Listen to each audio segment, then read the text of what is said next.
الحمد لله وكفى وسلام على عباده الذين اصطفى أما بعد أعوذ بالله من الشيطان الرجيم بسم الله الرحمن الرحيم ألم تر كيف ضرب الله مثلا كلمة طيبة كشجرة طيبة أصلها ثابت وفرعها في السماء تؤتي أكلها كل حين بإذن ربها ويضرب الله الأمثال للناس لعلهم يتذكرون ومثل كلمة خبيثة كشجرة خبيثة اجتثت من فوق الأرض ما لها من قرار يثبت الله الذين آمنوا بالقول الثابت في الحياة الدنيا وفي الآخرة ويضل الله الظالمين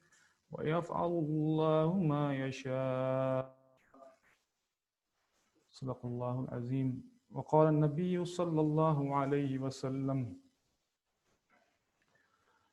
المرء مع من أحبه سبحان ربك رب العزة عما يصفون وسلام على المرسلين والحمد لله رب العالمين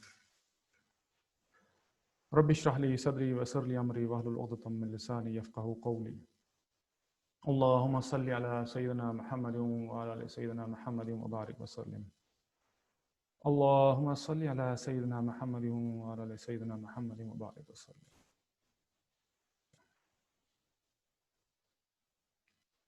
Alhamdulillah, thank you very much for tuning in, and I can see a lot of people have tuned in.